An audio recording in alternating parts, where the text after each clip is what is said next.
There we go. Right. Okay, good deal. Okay, and for the record, we have just called this meeting to order and we have read the disclaimer required about the exception to the open meeting law.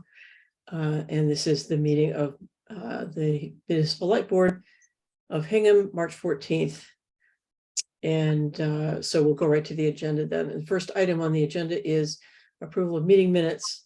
And I just want to, because I was out of town and on vacation last week, did not have a chance to read these minutes until yesterday. And I'd really like to have a chance to go through them because there was a certain amount of stuff that I thought needed some adjustment. And Mike, I don't know what you thought, but I'd just like to work on it a little bit and send it back to our next meeting. Do we have a meeting scheduled in 2 weeks with utility financial services? I was going to bring that up. Utility Financial Services is ready to present, so they said they could do that next week or the 28th, whatever works for the board. Okay. We have a meeting with Hull on the 30th. So that would be a busy week if we have two. It would. Okay. So that's a good point. So how is next Tuesday for you, Mike? That's good. Does that work? Okay, maybe we'll check with Tyler and make sure that he's available and let's Tyler, schedule it for next Tuesday. He did text me he's going to be getting on. He's just running late. So. Okay. I guess it's contagious today. Okay, then we'll pause for a minute while we wait for Tyler. In that case, there's just an item that I would like to put on the agenda for that meeting on Tuesday, which is Mike and Tom and I have all attended meetings from time to time of the statewide light commissioners group that meets for education of light commissioners from light plants all over the town, all over the state. And we are the group has decided to sort of expand invitations to all light commissioners to join this group and to be, to participate in getting education about things that we need to understand in order to do our job. And we would like to ask light boards if they would participate in extending this invitation as boards. So Wellesley, the Wellesley Light Board has already signed on to the invitation. And so if we can put that on the agenda for our next meeting, we can talk about that as a board if we want to join in on that. Welcome, Tyler. Great to see you. You're muted. There you go. Sorry, everybody. No problem. So we already have kind of postponed the discussion of the minutes to the next meeting because I was gone and out of touch last week. So I only had a chance to see it last night and I wanted to do some work on the minutes before we approve them. So we're going to postpone that to the next meeting. Okay, so that brings us right to the first item on our agenda, and which is we're going to have a discussion about our the financing of municipal solar arrays. And I would like to welcome the Light Plants attorney Deidre Lawrence and Town Administrator Tom Mayo, and I don't see John Coughlin was here. He's here. He's on the phone. Oh, okay. Hello, John. Yeah. Hello, Good morning, Laura. 508-951-8293. Greetings.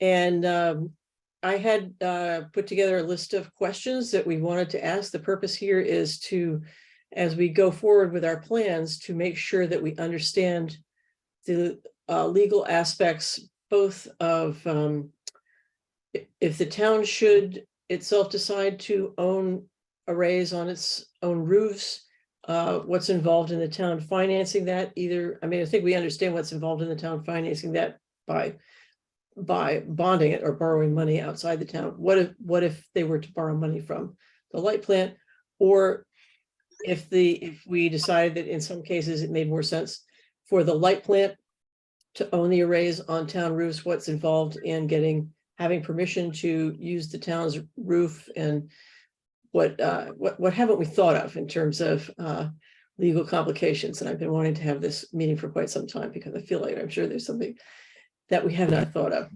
So I guess maybe I should just start with a list of questions that I put together, and anyone should just speak up if there's something that comes up. I don't think this is exhaustive, but I began with asking if we were to establish a process for the town to borrow funds from the light plant for development of solar arrays on its property, what steps do we have to take to make that doable, and does it require town meeting approval?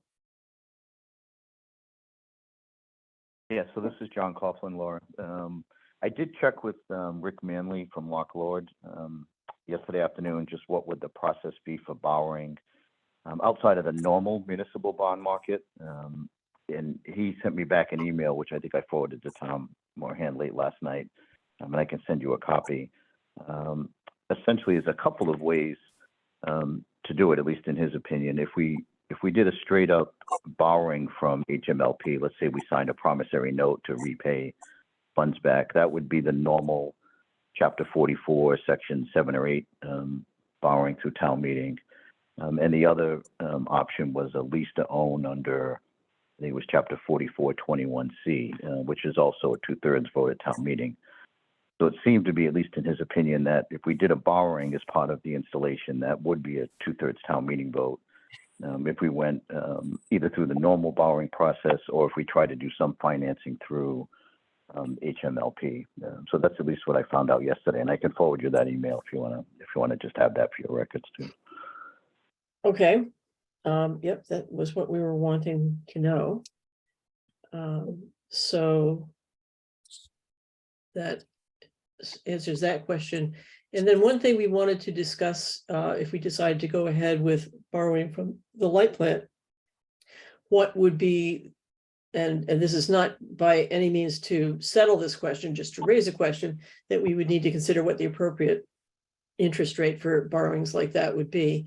And I think our solar municipal group was simply imagining it would be whatever the town's current cost of capital was at the time that the loan was made. But there's a question of, well, how do you actually determine what that is? So I don't know if anybody had any thoughts about that. Well, actually, I do. If you want to go back to sort of the authority to loan money, ratepayer funds to the town, which is a separate issue from whether or not the town enters into a borrowing arrangement.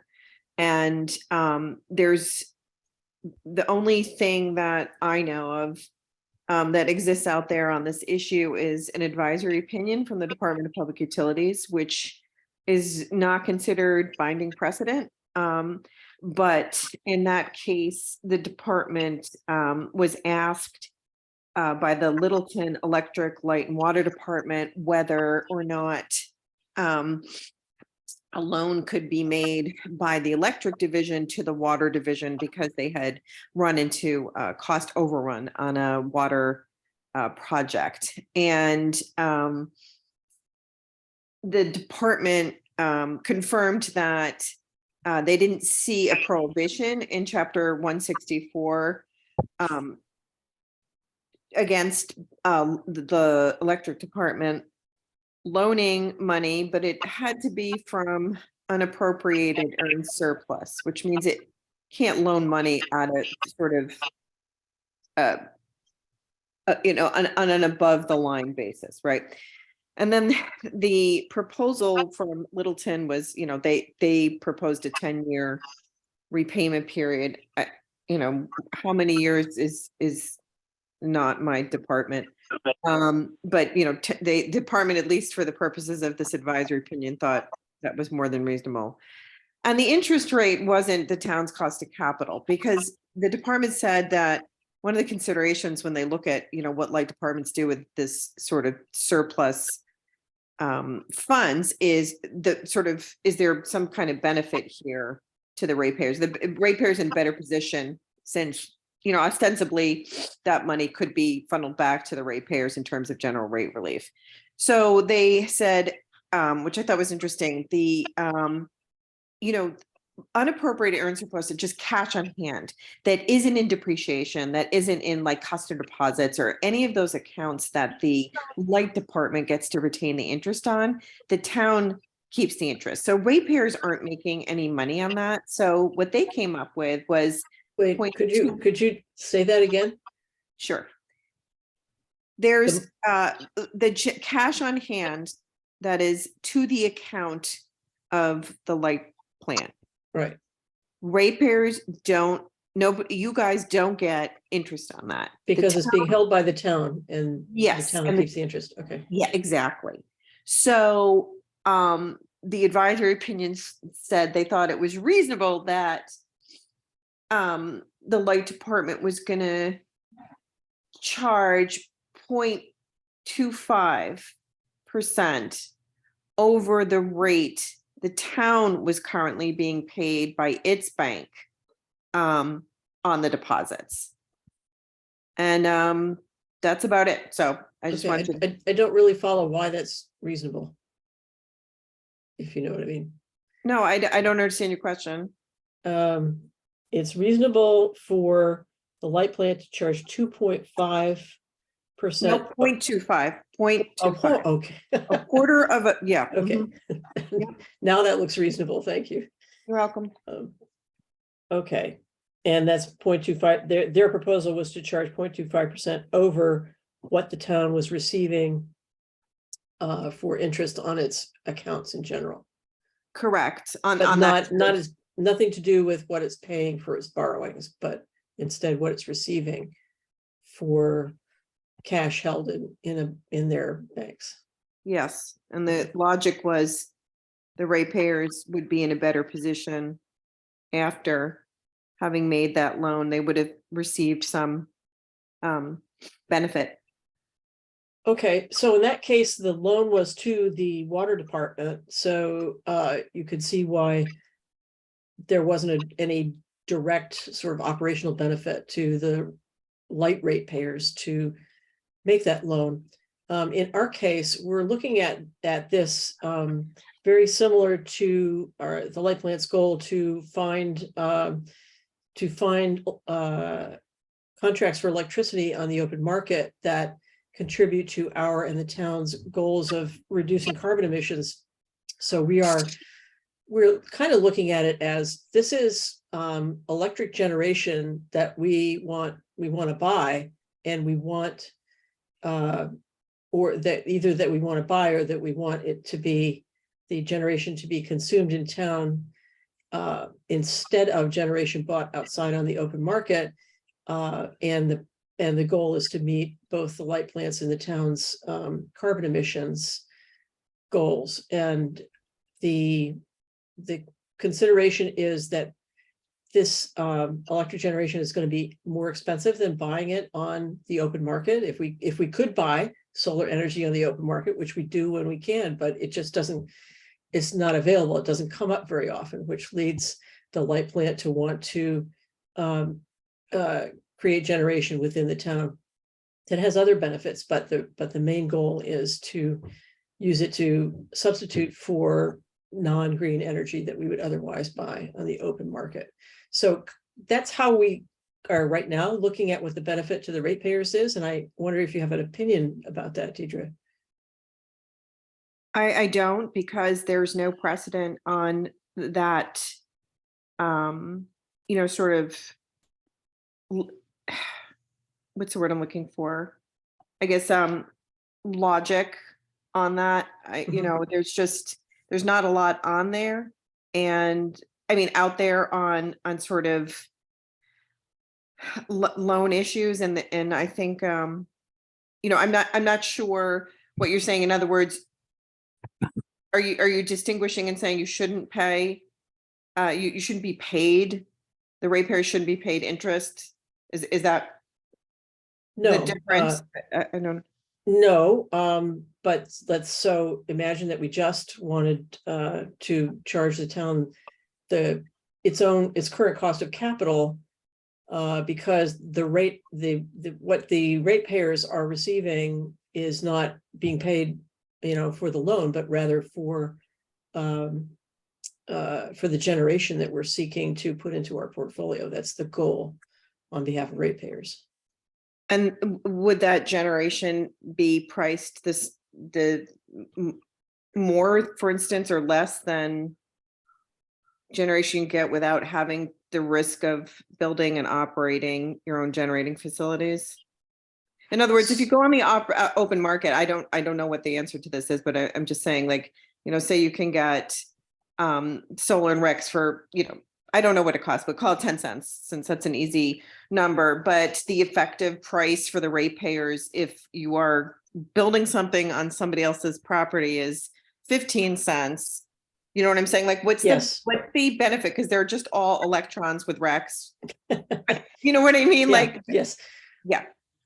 The benefit is to meet the third prong of the light plant's goal, which is to establish carbon-free emissions portfolio and sustainable carbon-free operations. So that was the goal I'm imagining it serving. Got it. Yeah, And I mean, I think, sort of what you pay, for the supply of electricity, typically, you're calling it a policy decision, but typically under Chapter 164, Section 56, the sort of the price, the quantity, the timing of supply, where you get the supply, et cetera, is typically just kind of an economic decision done by the general manager, again, trying to keep the rates at a certain level. So I don't, this is getting into sort of an area that there's nothing for me to look to and say, oh yeah, this is a bright line answer.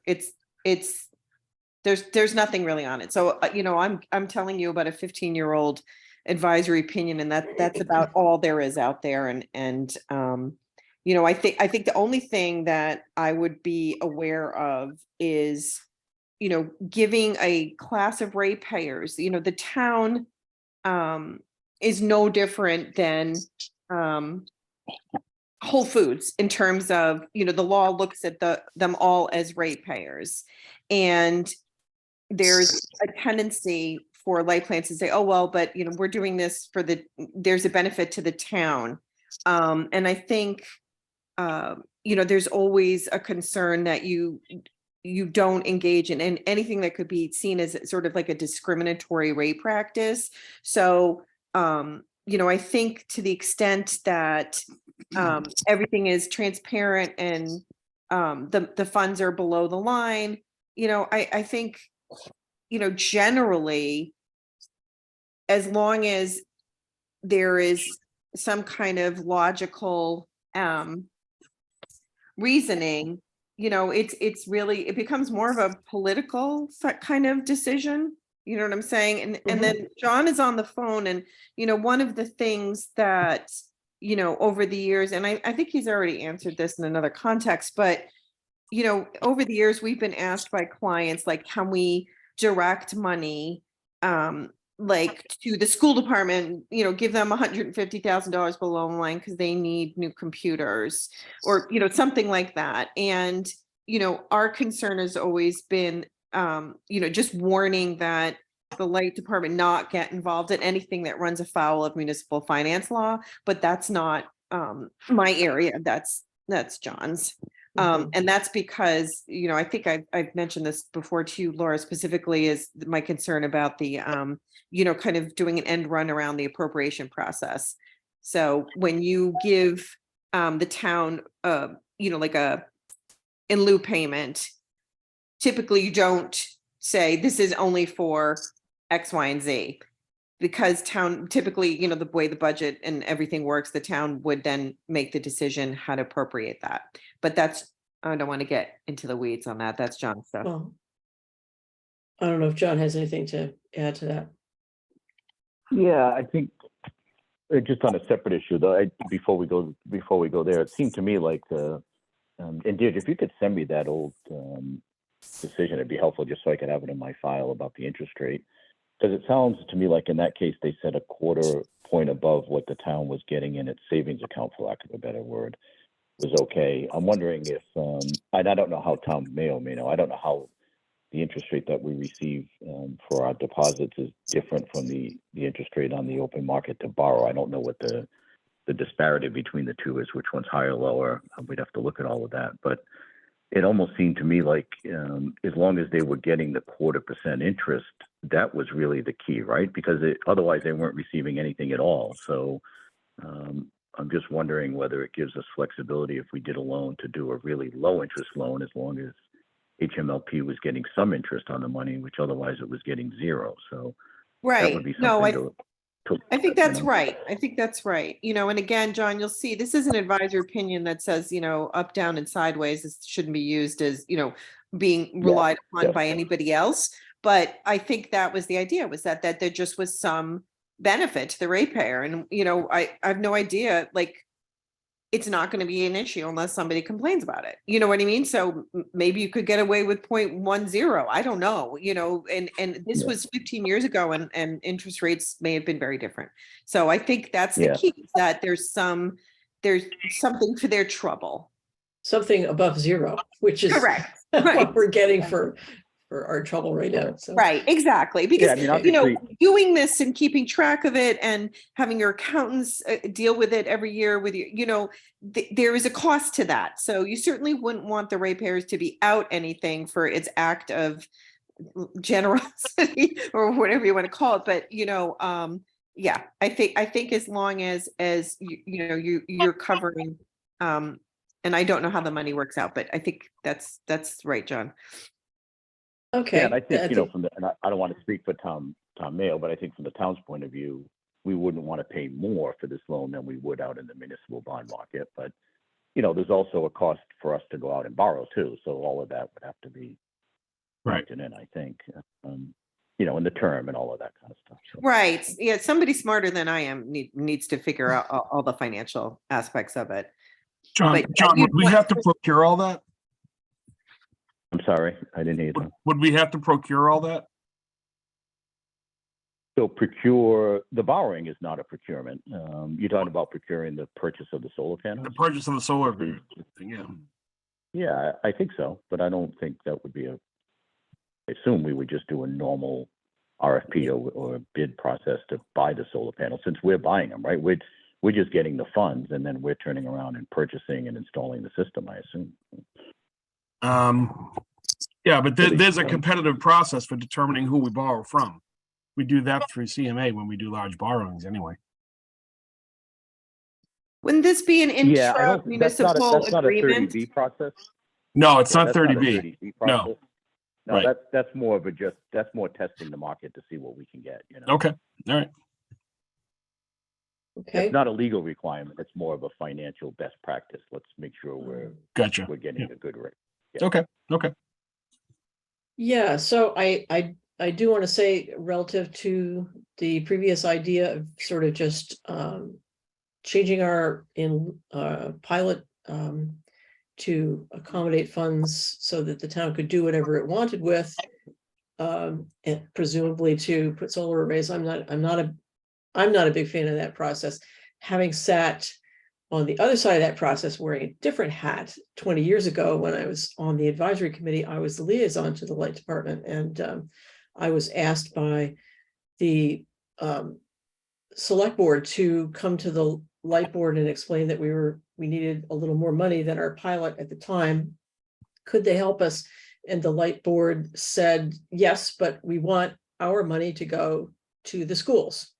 And that was the moment at which we sort of all realized that really what we needed was a standard formula for figuring out what the pilot was going to be every year, and just do it that way every year. And it's that process sort of grew from there. So yeah, I don't want to go back to that that kind of relationship between the town and the light department, which doesn't seem appropriate.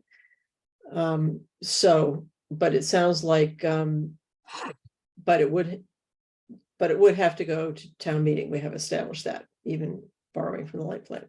I've got that right.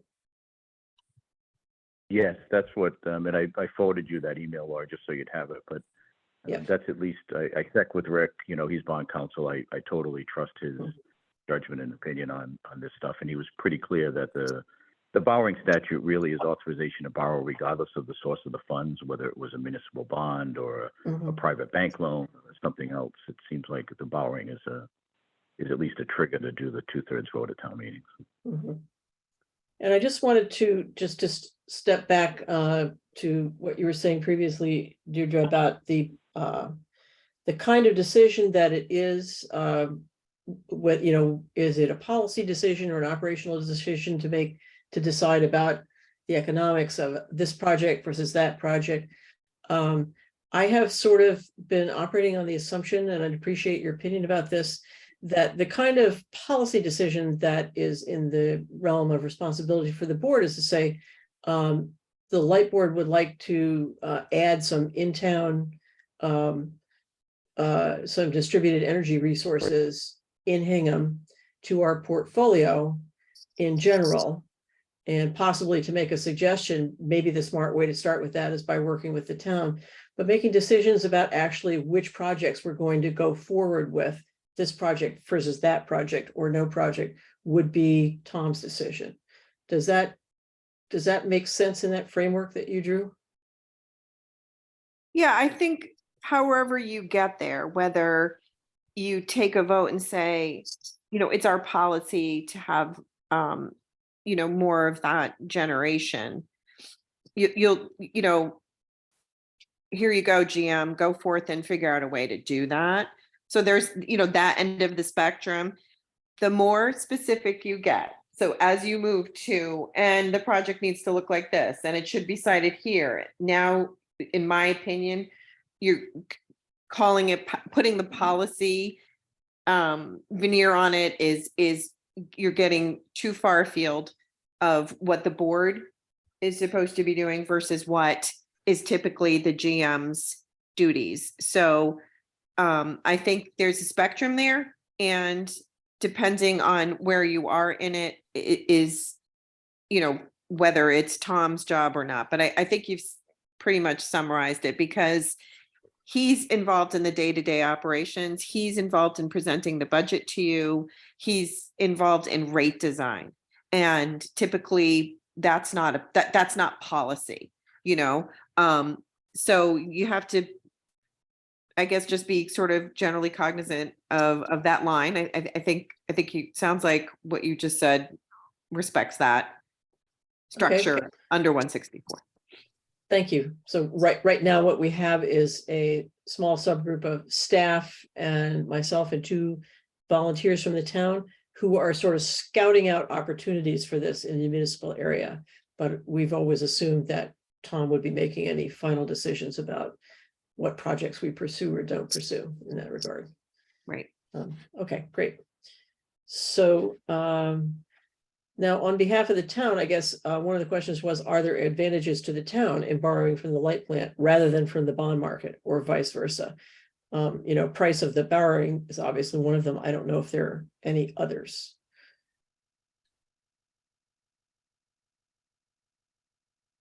This is John Coughlin. I don't want to speak for Tom Mayo, but I think really the benefit for us would be if we could get a lower interest rate, and you know, the cost of issuance, all that would have to be factored in. But I think that would be the only benefit that I could think of, unless Tom, you got some others. Yeah, that's what I was just going to say as well. I can't think of anything off the top of my head, Laura. Well, I guess one thing that crosses my mind is, what is it? Let's imagine that it's a year, we go to town meeting and we're not proposing to borrow for anything else in the near future. It would turns whatever we wanted to do into an extremely small borrowing. And so whether there might be higher costs to doing such an extremely small borrowing on the open market as opposed to with the light plant. That was the other thought that crossed my mind about why in a certain situation might be more advantageous to borrow from the light plant. Yeah, it would be awkward for sure to do such a small borrowing, but it comes back down to borrowing costs. Yeah. Right. But if it were a year in which the town was doing a big borrowing, then rolling it all in would not be that difficult. It might be more advantageous depending upon the price. Yep. Okay. If anybody has any questions or comments, just leap in. I did make this list of questions, but I'm sure it is not exhaustive. And I think we already covered the next one. Are there any legal obstacles to the town borrowing from the light plant that we're unaware of? And it sounds like this is a well understood area, and that we have the information that we would need to go about that properly. Does that sum it up? I think so. Okay. Yeah, I think so. Yeah, Okay. Yep. So then with regard to the other plan of possibly the light plant owning solar arrays in front of the meter on municipal buildings, one of the main reasons this comes up, one versus the other, is that there are certain sites in town that would be very amenable to having in front of them. Let's take, for example, we were looking at the middle school gym, which is already solar ready and has been for solar ready for 10 years. And but it would be very difficult to do for the light plant to own an array on that building, because it's all of the electricity, everything's underground, and it would be very expensive to put in the equipment that we require to do an in front of the meter project that we would own on that site. But then there are other sites where it makes much more sense, just in terms of what's there already and how easy it would be to hook it up, so that the light plant would simply own it, take the electricity directly, and not, none of it coming to the facility itself. So that's why the question comes up. Some sites might be better suited for town ownership, and some better suited for light plant ownership. And so right now, Tom, I know that you asked us to withdraw the article that we proposed for that gives the light plant permission to, or gives us the select board permission to strike an agreement with the light plant for arrays, because you thought that was doable without town meeting approval for arrays on buildings as opposed to arrays on land, which I hope I'm summing up your comment Yeah. correctly, Yeah, John. that's exactly right, John. Yeah. Yeah. So I guess my question is just about that. We scratched our head trying to think of where we might consider putting arrays on land, and the advantage of that is it's cheaper than putting it on a roof, but I find it hard to imagine where in Hingham such an array on municipal land would be doable. I don't know, there is that, I'm just off the top of my head, there's that site in South Hingham next to Derby Shops that we own that currently is not in use, maybe, but it's probably wooded. I don't know. We have a really hard time coming up with Right. that. So I just wanted to establish that everyone has agreed that we could, if we found a site where the light plant thought it made more sense and the town thought it made more sense for the light plant to own the array, that we could go ahead and put one on a building without asking town meeting for permission to do that, if the select board agreed to make an agreement with the light plant to that effect. That's my understanding. Do I have that right? Say that Yeah, again. Sorry. Go ahead, John. Go ahead if you got it. I think I got it. I think, yeah, under 40, section 3 in the general laws, the select board can lease a portion of a building without a town meeting vote up to 30 years for a town building and up to 25 years for a school. But that is only to lease a portion of the building. It's kind of a quirk in the law that they can do leases for buildings, but not for the land without a town meeting vote. But if we were putting it on the building itself, I think we'd be fine for that window of time. So we'd be limited to up to the 30 years on a town building, as long as that works for that kind of system. If we wanted to go beyond the 30-year window, we would need a town meeting vote. Yeah, well, the life of these arrays is not generally thought to be more than 20 years, so you would Okay. never write an agreement for longer than 20 years, I don't think, or at least not in, you could revisit it, I suppose, if it looked like things were going strong and you were still getting good production from the arrays and you want to leave them up another 10 years, I suppose you could revisit the agreement and make another one at that time. Yeah, I guess I'd have to look at that, whether if it was all built into one agreement, if the term would be beyond the time limit, but we could always Mhm. end that agreement and do it one with new solar arrays. I assume their lifespan at some point becomes obsolete, right? Yeah, well, it's at 20 years, you sort of consider that to be the lifespan of it, but that doesn't mean that they've stopped producing. So you can imagine, let's imagine they're producing only half what they were at the outset. You could imagine saying, well, rather than putting up new arrays, we'll just go right ahead, taking that half output because it's kind of for free because the system is paid for at that point. But if you don't want to put out the money to put another array up, but in my view, I think in 20 years, this whole picture is going to change so much that there'll be some new arrangement or incredibly capacious new solar panel that we could replace them with. It would be way cheaper and make more sense. That's the most likely thing, I think, to come in the field. So I don't think we would do that. So that's good. I have two thoughts yes. on this, if you'd like to hear. Please. Yeah, so some of the things that we've done in other towns that I work with, John, it's similar to the EV situation. We could do a license agreement and sort of just avoid the whole lease issue, with the understanding that, it would be highly unlikely for the town to revoke the license unless the town decided to dispose of the underlying building.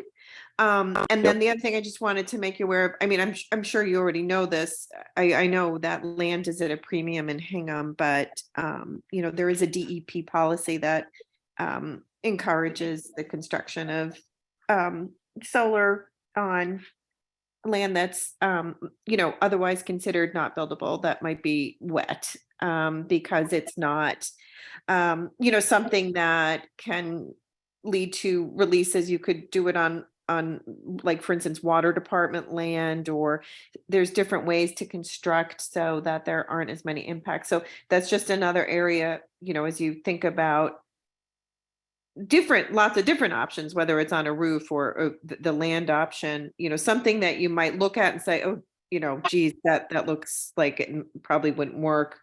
There is a policy in place about working on water department land, which typically is not buildable. Interesting. I don't think our water department owns any land in town other than the pumping stations and the facility over on Main Street, the water treatment plant area. But certainly the building, the roof has crossed our minds as a really sensible place where we would like to look at that, and hopefully, I mean, down the road, not even down the road, we'll be hoping to try to pair some of these things with batteries, which is something that would make sense, especially over at the water department, if we could work together to create a disaster resistant power backup system with solar for the water company. That's something advantageous to everyone. I will note just anecdotally, Laura, that the water plant building is on the facilities study list. So great. So we'll know what the status of the roof is, which I'm sure we don't know at the moment. Exactly. And so in many ways, the most attractive roofs are the ones that need to be replaced right now. That's right. Because that's how long it's going to take us to get by the time you get the roof repaired, we might be ready to put some solar on it. That's right. Okay, so that is, let me just check. I think that, I just wanted to ask, if we did, the select board has asked us to withdraw our article for this year, and I assumed, Tom, that the request was made just because it wasn't seen as being necessary. That's exactly. That's right. So, but if we did want at some point, find some point, something on land that made sense, then we would go ahead and do that. Yeah, what the conversations I've had with the members included the comments like, we want to pursue solar generation where it's logical to do so. We like the idea of doing it on the buildings. We have 30 buildings in town. We're doing that facility study, so where we can coordinate that makes sense. And then and if they'll also obviously listen to any proposal that's brought up that's on for any site, but also for non-building sites, so for land-based sites. So So if we did not. They're clearly interested in pursuing this. Yeah, thank you. Yes, I had heard the same. So if we did not proceed with our town meeting article that we had proposed for this year, the only thing that would rule out until next town meeting would be if the town was going to borrow money to do it on that site themselves, then it would go to the next town meeting anyway. But if the light plant wanted to license some land from the town to own an array with our own funds on a site, we would have to wait until town meeting to get approval for that on the land. Whereas if we were doing that on a roof, we would not have to wait until town meeting. Have I summed that up? I mean, the only case where. That sounds right. Yeah, Yeah. John, I don't know if you agree, but that sounds right. Yeah, that does sound right. I mean, one of the, and I don't want to get too deep in the weeds, but one of the kind of the technical issues there is whether it's a lease or a license, and that's always a fine line, right? And I know, that was the point I think Deirdre was making, that, leases are an interest in land that require town meeting vote. A license is not, but technically a license is revocable. So there's a risk there that even though we say it's a 30-year license, it may not be. There's a lot of kind of jumping off a cliff and trust in a license agreement, where a lease is more of a fixed term and there's some legal rights in the property. So we'd have to look at that. But as a general rule, if we were leasing land versus a building, it would take a town meeting vote. I do not understand the difference between a license and a lease, so I appreciate that clarification. Yeah, a lease is a legal interest in land. Mhm. So you start with, obviously, if you own the land, that's the highest ownership. If you have an easement, that's another interest in land. And a lease is a legal interest in land that you have a right to occupy it, and you can't be removed other than for breach or an eviction or something like that. A license is really just a permission to use property, but it's typically revocable. So the town could wake up one day and say, we want our land back, and you'd really have no legal interest in it to protect. So a license is like the lowest kind of agreement to use property, but it doesn't give the person occupying the property the protections that a full lease would. So it just really is a lower interest. In the IG, the Inspector General has said, leases are subject to 30B and all the other things where licenses are not, but you have to be careful. It has to be a real license. So in other words, it has to be revocable. You can't call it a license even though it's a lease. You can't just change the name of the document. So, those, we're getting into intricate details, but the difference between a lease and a license triggers certain requirements like town meeting vote, like the bidding statute. Not that would apply here because we're both government entities, but the difference between a lease and a license is a distinction that you really have to look at, and one requires more formality than the other, but it also gives more protection than the other. I think I just heard you say that because we're both town entities, that if the town wanted to lease a roof for a solar array, that the light plant does not have to bid against all comers to get that. I don't think so. I'd have to look at that, but I mean, 30B has exemptions for agreements between governmental bodies. So I'm not, and I frankly haven't looked that deep into it, but I don't think we need to go out and say the roof is available for any, solar company anywhere to put. I think we could enter into an agreement directly with HMLP under that. I don't know if Deirdre has any thoughts on that, but I don't see where that would be a problem. Right. So that, I think it would be, John, you could enter into some kind of, intra governmental agreement and avoid the issues that you might otherwise have. And the other thing is just, I hate to be the cheerleader for license agreements, but it's offered my clients a lot of flexibility dealing with both, private developers and then the municipalities. I have 2 projects that are well into a decade of operation working under a license agreement. And John is absolutely right that, it's a lower interest in property, but we have worked in,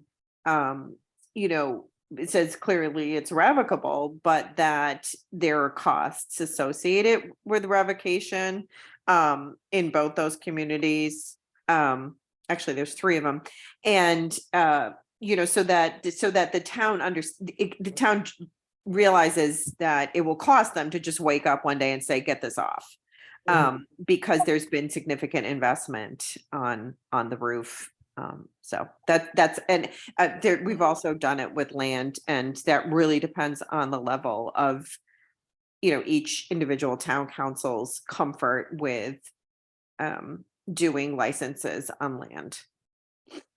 Could I But ask if anybody remembers what the Yeah. nature of the agreement is that we have with the developer who is ostensibly developing a solar array for the landfill? Is that a license or a lease? A license, Uh-huh. but I don't think we ever signed anything with them.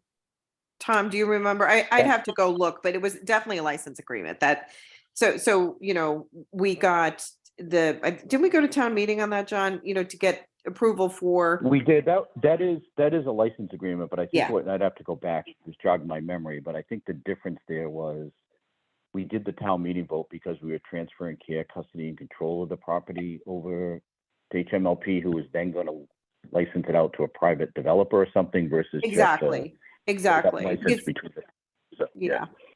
Yeah, because we're constrained as well. Do you know what I mean? That, you know, that is not something we typically do. So doing the license means we're not engaging any kind of permanent disposition of property, which meant we wouldn't have to give it back to the selectmen, so they could go out to by 30B and all that stuff. So yeah, the contemplated structure was a license agreement on that one.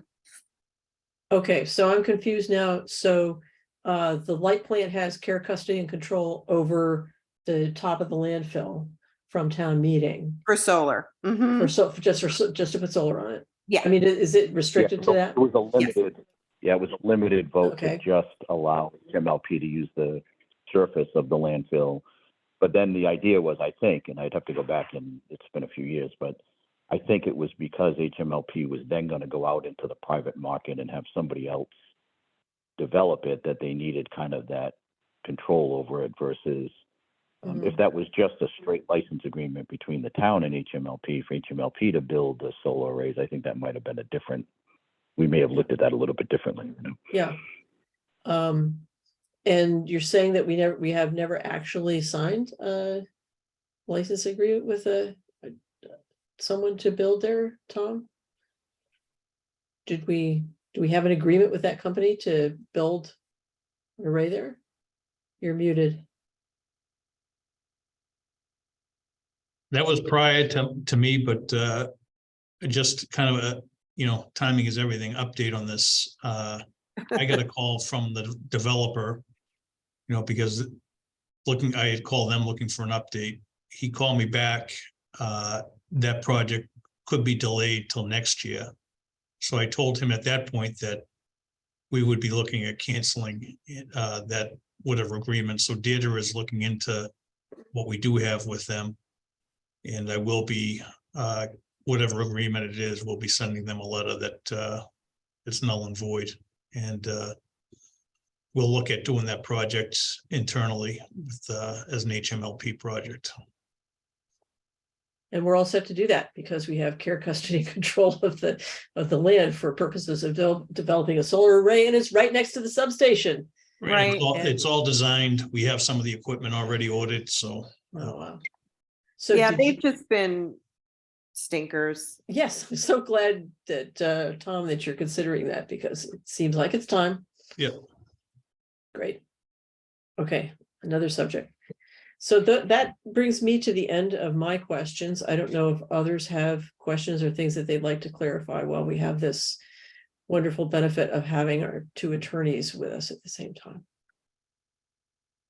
We had a solar meeting on Friday, and one of the items that Will asked that we bring up was the whole thing around giving grants for to the town to pay for the engineering studies. Right. And that, yes, so that brings us back, Deidre, to the discussion that we were having a year ago about our discussion about how to pay for the engineering studies that are required for either the town or the light plant to do this. And if the town is going to own the array, can the light plant make a grant to the town to pay for the engineering study? And to me, in my mind, this fell under the rubric of, this is us looking to add the kind of generation that we want to our portfolio, which is why it serves the ratepayers, but we're looking for your viewpoint on that. Yeah, I'm not super comfortable with that. I think if you wanted to commission your own study because you wanted to build stuff on town buildings, then that's fine, but just giving them cash for that, first of all, I don't think you can control what they do with the cash. Or the light department cannot legally give any kind of gift. You can call it a grant or whatever, but it's a gift of money. So I think, you know, to get to the same place, which is, you know, what is suitable financially and physically, in terms of that stuff. If it's for HMLP to own, then I think you just do it yourself, and that's fine. I mean, it's no different than you scouting out a private site and saying, Yes. does this work? Or you know, several sites. When you start getting into, you know, we're going to give them money so they can study owning their own stuff, I think you run into a problem in that, you know, you're basically giving ratepayer funds for something that has nothing to do with providing them directly with service. I think you're really getting attenuated when you say, well, you know, the town builds something and then sells it back to us, and you know, that is too far afield for me to feel comfortable. But you know, that's my opinion, based on my understanding of light plant authority and trying to avoid claims of discrimination. In other words, why aren't you giving money to other kinds of ratepayers who might want to do that? And I Of think course, we do give money to other ratepayers who want to do that. We, you know, anybody who puts a solar array on their roof in Hingham is entitled to up to $6,000 worth of a rebate. We already do that. right. I don't know that there's an opinion I was ever asked for with regard to the legality of that. So I I just leave it see. at that. It's okay. It's so A lot common. of plants do things that you know, they kind of just go out and do it, and they don't necessarily ask for anything. So I can tell you that I don't know that there's anything in writing from my office saying that you can use ratepayer funds for that. Gotcha. You know, because there's an argument, I think, you know, I've mentioned this to other clients, certainly, that you know, you're taking money from ratepayers and giving it to, for lack of a better word, rich people so that they can put things on roofs they own, or at least have mortgaged. And there's an entire class of customers who can't avail themselves of that kind of handout, frankly. And you know, it's come up in other communities where you know, I've been asked, how does that work from a rate discrimination or rate practice? And I said, it's problematic. A lot of times people are like, you know what, then we don't want a written opinion on it. Okay. I have no comment. I'll just on leave it at that. Okay. We'll just leave it there. Okay, thank you. Okay, were there any other questions or areas that we wanted to cover with our attorneys while we have them?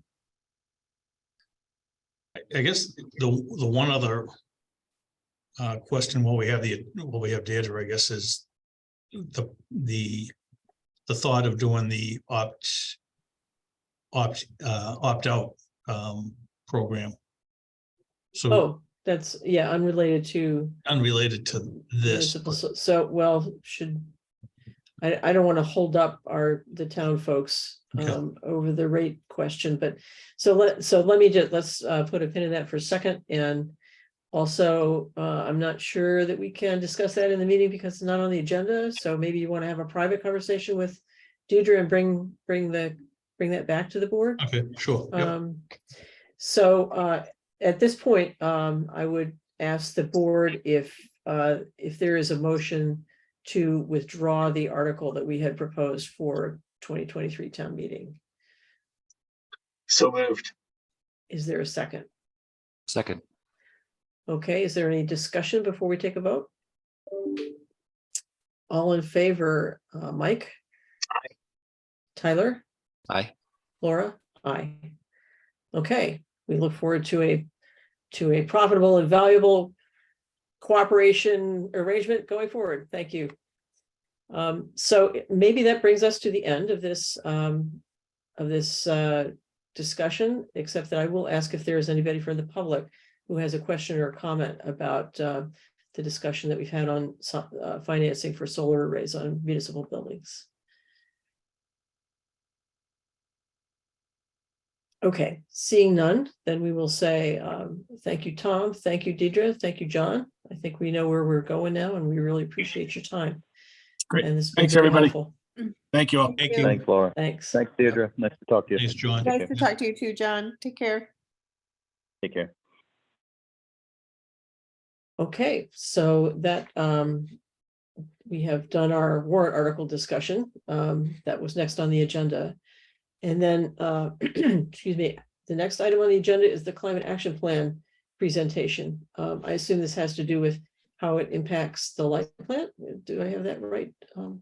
Yeah, it's just kind of an overview of the climate action plan that was developed to get the input of the board, and at some point the approval of the plan. I know that Laura, you had some comments that went back. There were comments that we had made that didn't get incorporated. So Brianna has. I think I was working off a different draft from the ones that, because some of my comments were the same as yours, so Yeah, which is a good sign. But correct. Correct. So did we get that straightened out, Brianna? Sorry, Tom, go ahead. No, go ahead. You were dealing with them, so. Yeah, please. I don't think it's fully straightened out yet. We sent them back all the drafts that we had and all the comments we had mentioned before. And I'm assuming they're still going through that. The version on the website had some differences from the second draft we had seen that was similar to the first draft we had seen. So there's a little bit of a confusion. I think the version you have is the most up-to-date draft in general. That's the version that was published. We just weren't sure why they went back on a couple of the comments. So I'm not quite sure what the status of that is yet. I haven't seen an update on the website and I haven't gotten an update from them, but we did reach out to them with all of your comments and just in general with our feedback. Okay. So do you have a presentation to make for the board? Sure. Yes, they did. So the Climate Action Planning Committee created a presentation that they're going around and giving to each committee that has responsibilities delegated in the plan. I think my screen should be sharing the full presentation now. It is, yeah. Okay, great. So basically, this is the presentation that was given to us. It just walks through kind of where the Climate Action Planning Committee is in the time frame, and then what they're hoping to accomplish with the light board. And a quick overview of the plan itself and next steps. So essentially, they are on track to meet all of their milestones.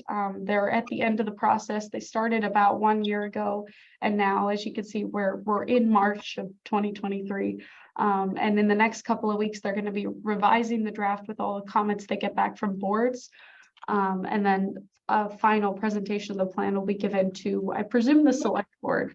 And they probably would be more than happy to come and give a final presentation to the light board, but this is a presentation more so, to give you an overview and to seek your feedback on the plan, which it says here as well. So yeah, again, it's just seeking input on the plan as it is so far, because they do have most of the items in it. I haven't seen the carbon emissions inventory in that plan yet. But general highlights, it walks through, there's an intro and acknowledgements, executive summary. They anticipate that the average person that goes into the plan is just going to read that executive summary. So that's what, when we think about it like that, when someone looks at the plan, the executive summary is the piece that the average person is looking at. And then we can delve further into it with the contours, electricity supply, What you may have originally seen was labeled as energy, so they switched that in the plan. Buildings, transportation, waste, community, natural resources. And then it goes through implementation considerations in all those sections. It has tracking and different metrics that it recommends in the appendix A, which is where all the action items are.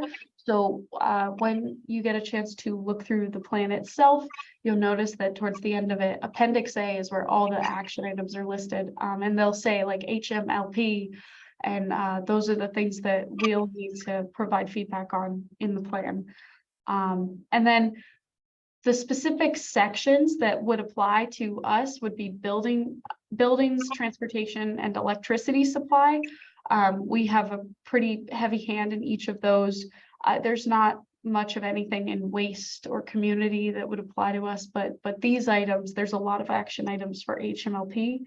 And so, you know, we need to know what the board is comfortable with and what they need to go back and change. And so the presentation has the contours of each of those sections. So starting with electricity supply, I'm not sure if this is the most up to date. This is one of the things that like we had looked at because there's certain elements of this that are different than the version we had seen. As you can see here, it goes through carbon-free energy, reliability, resiliency, and system upgrades. They actually combined reliability and resiliency. So that's one section now. And then system upgrades, they have carbon credits listed, but we did make a request for them to take that out of system upgrades and to include the board's policy on RECs. And so I haven't heard back from them on that, but I can keep this slide up just for another minute so you can take a look through. So this section would be the most directly related to HMLP. They do mention community solar. We've gotten feedback to step back on those conversations. I'm not sure why because we haven't talked about community solar much. And then here, I'll go to the next slide. I can go back if you'd like to. Buildings, it really goes into energy efficiency, technology and design, large users, and building code. Yep. And I'm happy to delve more into any of these in specific, but my recommendation would just be for the board to take a look through the plan itself, but they do have it broken out into these high level contours. So buildings would, talk more about our Electrify Hingham program, PACE, the Mass Safe program. It looks into, recommendations on the building code and whether to take up the new specialized opt-in code. Transportation, looking at EV charging, electric vehicle opportunities. Public transportation is also a part of the plan. They recently had a presentation by a local company that's interested in setting up, I don't know if you've heard of the J-pods and things like that. So that's something that is considered in the public transportation section. And that would incorporate solar and things like that. So it goes into a lot. So there's this, and then I won't wait on these slides for too long, but the waste would be recycling, composting, solid waste. It's not too relevant to the board. We can send out this presentation after if you want to take a look at it. Community would be more so looking into outreach, public pathways, making sure that Hingham has walkable areas, bike lanes, and then air quality, tracking natural gas leaks, things like that. Again, that's not super relevant to HMLP. And then natural resources, carbon sink development, looking at land conservation management, water conservation management, and recreation. And so I don't think there's any action items in this section that's relevant to us. Implementation. It does say, so that should say light board, not energy action committee, but essentially, looking for support in, what we need to achieve the objectives that are laid out in the plan. And yeah, next steps would be to just review. Could you just go right back to that slide? I just wanted to scan the, okay. Yeah, so this presentation is still tailored towards the Energy Action Committee a little bit. But we essentially would have a lot of the same considerations. And just looking at what's feasible and what's not. Mhm. Do you want me to? Okay. Okay. No, I'm good if everybody else is. Great. Next steps. Again, they're in that final phase of development for the plan. So they have asked us to return comments back to them by March 31st. I know it's March 14th. I don't think the board has another meeting scheduled between now and then. But if you have comments, I think the best path forward would be to submit them to Tom and I, and we can incorporate them and send them over to the committee to get inputted into the plan. And then we can definitely review it again at a future meeting if you'd like. And that's that. Thank you. So let me ask, Mike and Tyler, I've been through the section of the plan at least that refers to electricity supply and then the action items for HMLP.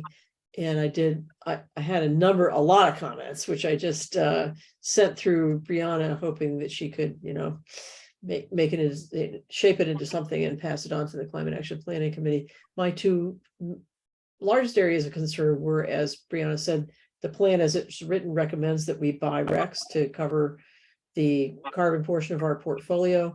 And I think that's because that was just sort of the general expectation of the consultants, was that we would be into that. That would be a thing that we would want to do.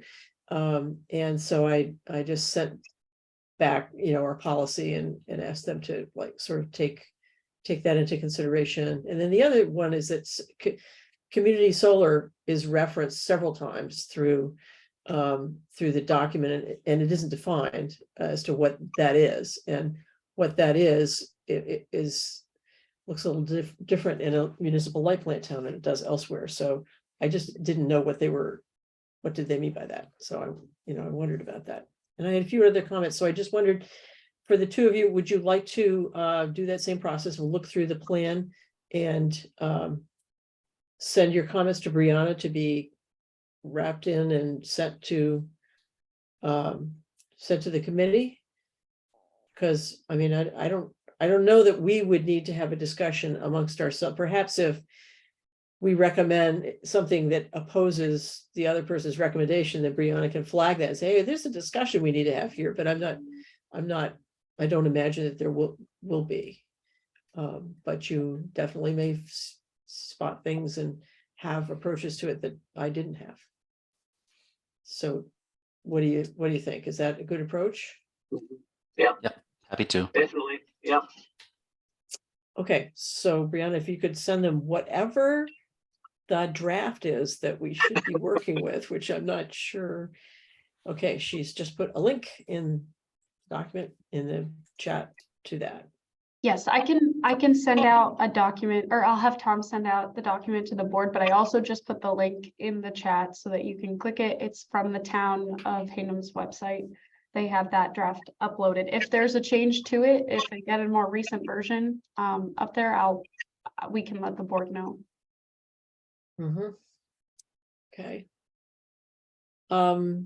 So unless there is any other comment from the board, the staff, or the public on this topic, we can move along. I think. Thank you very much, Brianna. I think that gave a good. It certainly tells us where to look in the document for the things that are going to be most impactful for us. So that will be helpful. Okay, seeing no other comments, we can move to the next item on the agenda, which is the financials. Tom, thanks.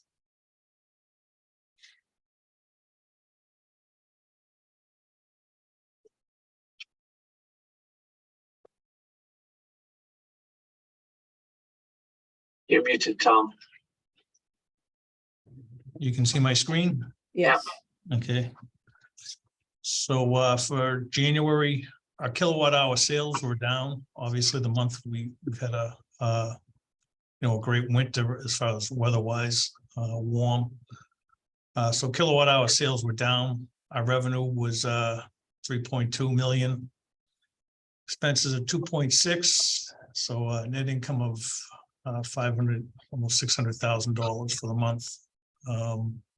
When we look at the other years, other than last year, we were in line with 2021. Obviously, 2022 was a different year for a number of reasons. So positive for the month and on budget. So Okay, terrific. Anybody have any thoughts or comments? Does anybody from the public have any thoughts or comments about our financials for the month? Or I questions? believe someone said Irma had a question. No. Okay. Irma, do you have a question? Or a comment? Does someone need to unmute her from our end in order for her to speak?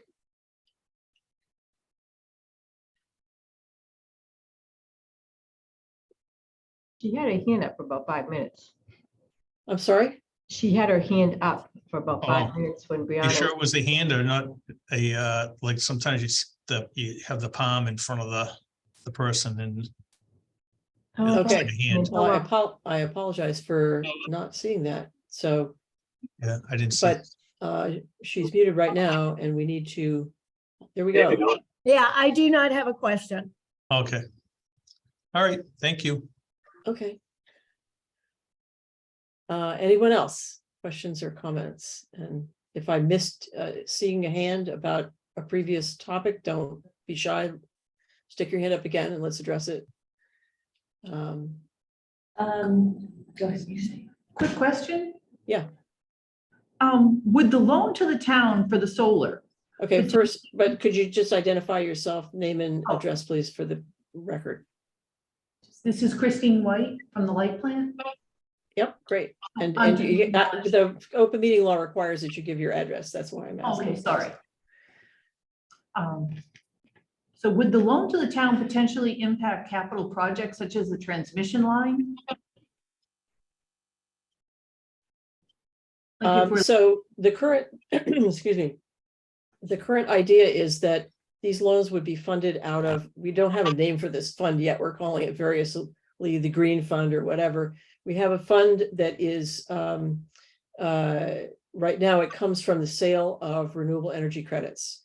And it's separate from the rest of the finances and it's intended by the board for use for green projects of one variety or another. The first thing that it was used for was to, excuse me, pay for the consultant for the town to do their climate action planning. And it is also being used for the solar array that's being developed at the light plant.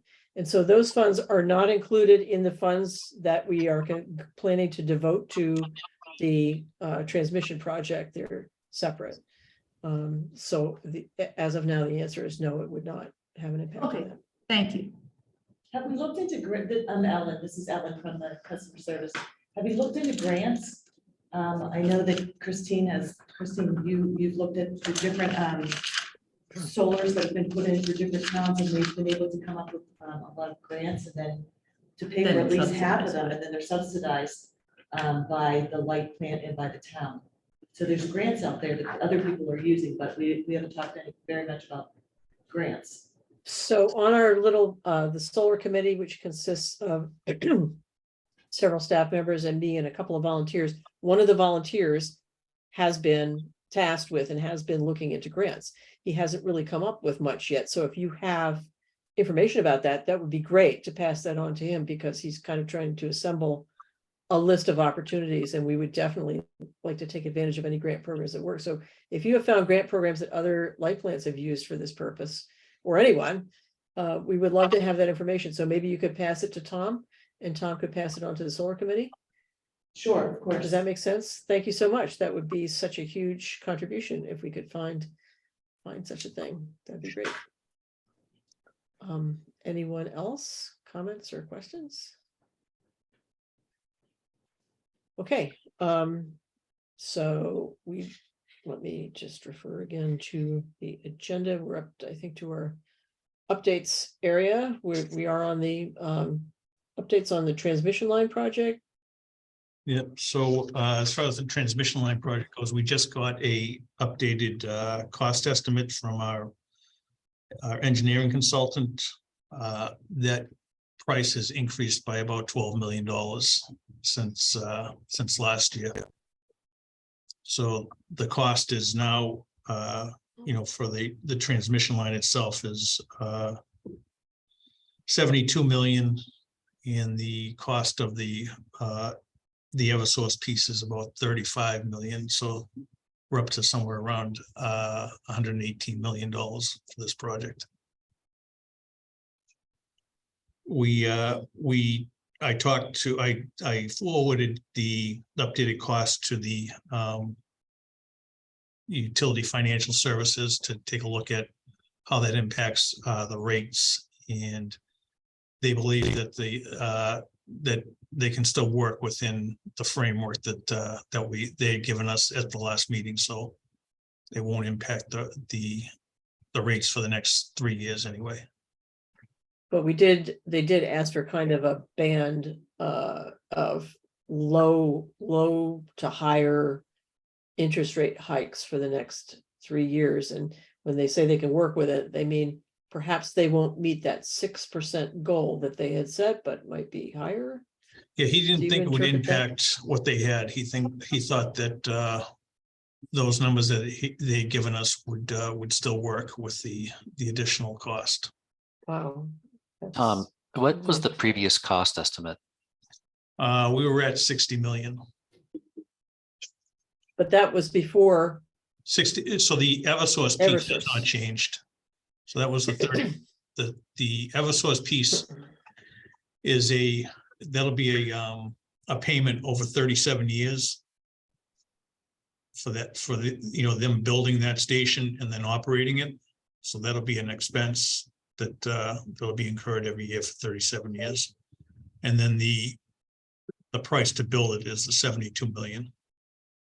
Mhm. And I'll forward the cost breakdown that our engineer had come up with last week. So Tom, if I understand what you're saying correctly, the Eversource cost is 35 million. That's recently been increased, and that is amortized over 37 years. correct. That price has not been increased. That price is since we got that cost, that has not increased. I don't think it's 35 million. I think it's 33 or something. I don't have it off the top of my head, but and then the cost to build the actual transmission line from Weymouth to Hingham, build the station and connect the two stations, has increased about 12 million, the cost. And that most of that is materials and labor.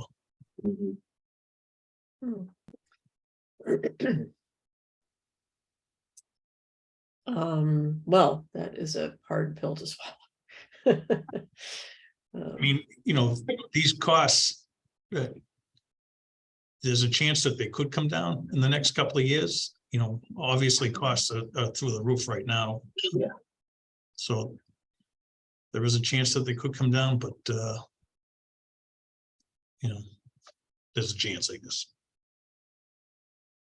A lot of that work goes out to bid, right? All that would work would go out to bid. Yeah. Yeah. Okay. Any other thoughts or comments on the transmission project from the public? Okay, so next topic of update is the EV chargers. So we're going out to, we will be purchasing the level 3 charges. And we're getting a bid together now to go to bid on those. And again, we hope to have those installed sometime this summer. So it's the company that is managing the chargers that are already installed is Flow, is that right? Correct, right. And is that who you expect to use, or are you going to go out to bid to see if there's somebody else would? No, we'll purchase the Flow charges, the level 3 charges, and then we'll go out to bid to have someone install them. I see. So it could be Flo, it could be somebody else. Well, it'll be Flow, the charges will be Flow. But whoever installs them, it'll be an electrical contractor that does the installation. Oh, okay, so you already have an arrangement with Flo for managing all of these Correct. chargers that we're installing. Yep. Okay. Okay, any thoughts or comments or about this from anyone? Okay. What? Well, one question, have we looked at how to serve some of the housing complexes in Hingham better? I know that's been some points that have been raised previously. What are your thoughts there, Tom? Again, we had a conversation with E&E on serving. So we had a customer, I guess, that came to E&E looking to get some kind of a program where we would subsidize their installation of chargers, and I believe this was in the basement of a building. Okay. And they were looking for a subsidy to basically to put the infrastructure in. And we kind of said that, we're willing to, to work with you on upgrading, transformers and things like that. But I don't see us paying to have construction done in a building. That's, no different than your house. I wouldn't pay to have, obviously we'd give them money for charges, the rebate for the charger and stuff. And we could work with them again on, upgrading the system if transformers needed to be replaced or things like that. But I didn't see, our ability to give them money to upgrade infrastructure beyond the meter. And on their property, for example, if one of these housing condominium complexes wanted to have a series of charges similar to what we have at some of our ball fields, for example, what's your thoughts on that, hypothetically? Yeah, we would work with them to, for the whatever infrastructure they need, electrical infrastructure to feed them. We could work with them on that. Yeah. We could definitely give them the money towards a charger, and I guess the state money, right? We would E&E would work with them on getting an application in for funding through the state, but we haven't really looked at giving them,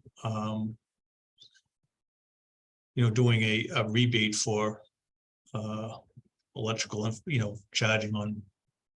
I guess the other thing would have to be, is it publicly accessible or is it just for the, right? So, it's something we can work with through E&E. We have had conversations with them about that, but we haven't had anyone requesting it either yet. Right, but there is a process that we've thought about and have set up that we would direct. Yeah, Yeah, that's good. Yeah, Brianna, you might have, some other thoughts on our conversations with them. No, I think you got it. Yeah. Okay. I actually also just wanted to share that we were awarded a state grant for workplace chargers too at HMLP. We recently, I think you had just mentioned the DCFCs, right, Tom? Right, correct, yeah. Okay, as of, I think a week ago, we signed off on a state grant. We were awarded up to $50,000. It's 60% up to $50,000 to install 6 charging stations here at the light plant. So the plan is to install 2, when we're installing the canopies out front, we'll install 2 out front, and then we'll install a number of them at the rear of the building, and then within the building for future EVs. Will those be level 2 or fast chargers? They'll be level 2s. Okay. So basically overnight charging. Correct, yep. Yep. Our thought is that with the, we don't have 480 in this building, so we'd have to, if we go to a level 3, we'd have to do something within the building. The other piece is we do have these, 3 charges that we're going to be the level 3s that we're going to be installing, and so we would have the ability to go there and charge if we needed to.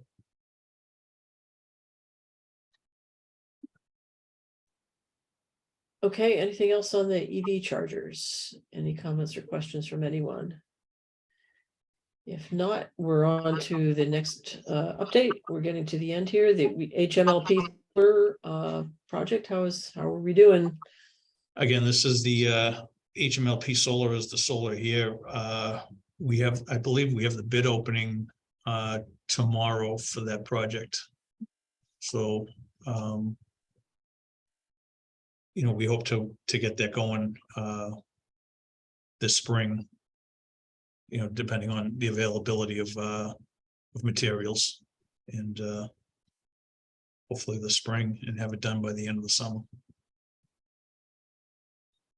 Great. One of the items that used to be on this list was an update on the landfill solar. Maybe we should put that back on the update list, since it sounds like you're going to be taking a more active role in making this happen. Yeah, so we're going to be meeting with the people that did the engineering for the landfill to obviously, we'll have to come to some agreement with them on the design up there, and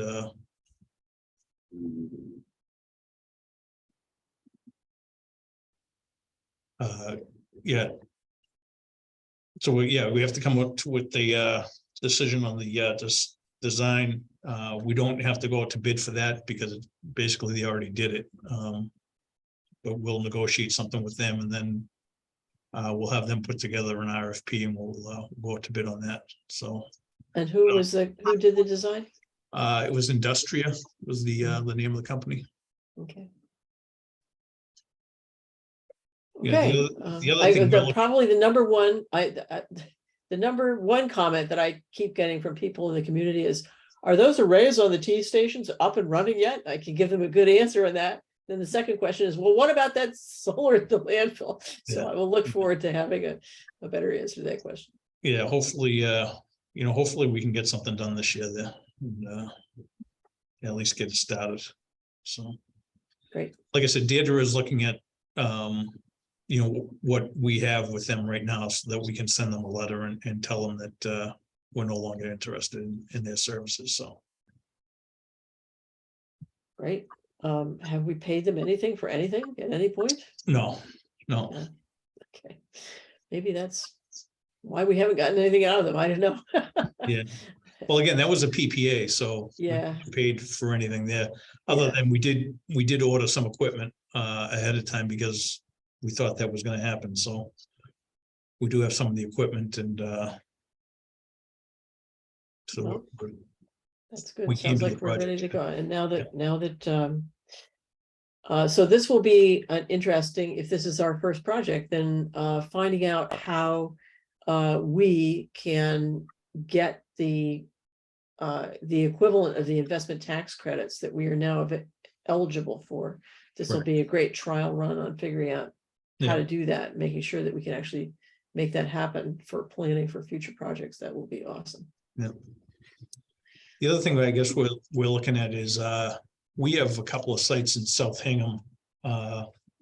They're easements where we had stations at one time. One is behind Derby Street, and the other is on the other side of the highway. We're right now looking at possibly adding batteries, a battery to one of those sites. We think it'll be beneficial for that end of town. And wow. And what so would it be the same kind of arrangement that we have now, where we don't own the battery, we just use it? Or would you be using it for backup as well as peak shaving? No, it would be for peak shaving. It would, Uh, you know, we'd probably look at a shared savings type of agreement where the developer would operate the battery and we would just get a share of whatever they save. Well, that is very interesting. Maybe you could add that to the update list too, because I feel sure that we'd like to track that. I was not on the board when we went through the process for the previous battery, so I would like to understand more about it. So if you can keep us up to date on on what the process is for that, that would be great. Sure, yep. Great, and that brings us to our last update, which is the municipal solar project. I think we've just covered a great deal of it. I was not at the meeting on Friday because I was out of town, so I don't know if there's anything else to report from that meeting, Tom? No, it was a short meeting. I guess we did talk about the possibilities of grants. Will had brought that up, and again, we talked about how we were going to talk to Tom Mayo and John Coughlin today. So again, Will was interested to see how that conversation would go. Okay. Okay, and that is the end of our agenda for today. Tyler, before you got on the call, we actually scheduled a meeting for next Tuesday morning, if you're available. It seems that Utility Financial Services is ready to come back to us with their proposed rate design. And for the week after that, we already have a meeting scheduled with the Hull Light Department to talk with the Hull Light Board, which will be in person at Hull Town Meeting. To talk about potential cooperation going forward. So that would be kind of a lot of meetings in that week. So if you're available next Tuesday morning, we would schedule that meeting. I am available, but I have a hard stop at 9. Okay. As I have to attend to some day job matters at 9 o'clock on the sharp. Yeah. So I think what we'll do is we'll do what we've done in the past, is get as far through it as we can. And if we're not finished, we'll schedule another meeting and just keep at it until we've gotten everybody's questions answered, but we won't try to rush it and get everything done if we can't. And maybe you could convey that to Utility Financial Services. Yeah, I'll let them know. And I guess that's the only item I'll put on the agenda for that meeting. And we can put the other items about the Light Commissioner meetings off until the April meeting. Is it okay? Or do you want to? Yeah, no, I don't think it will be a long discussion. Okay, I'll put it on the agenda for. And the invitation that the group is asking the board to, Tyler, I think you weren't on the call, the group of statewide group of light commissioners is planning on issuing a wide invitation to all light commissioners to join the group for education and trading best practices. And we'd like to get light boards to issue the invitations if they're willing. If not, it'll be issued by individual light commissioners. But I'll have that invitation out for people to look at, and we'll try to get through it. Really, either we will or we won't, not a big deal. So I think that'll be quick. Okay, I'll leave the meeting minutes off until the Yeah, the April and meeting. we'll be postponing the discussion of the meeting minutes because they need some rework. Okay. Okay, and so I think that unless there's anything that needs our attention immediately that we didn't know about in a timely manner, we can bring the meeting to a close. So I'll entertain a motion to adjourn. So moved. Second. Okay, all in favor, Tyler, Aye. Mike, Aye. Laura, aye. Thank you very much, everybody. All right, thank Great you. meeting. Take care. Take care. Take care. Yes, Yeah. bye-bye.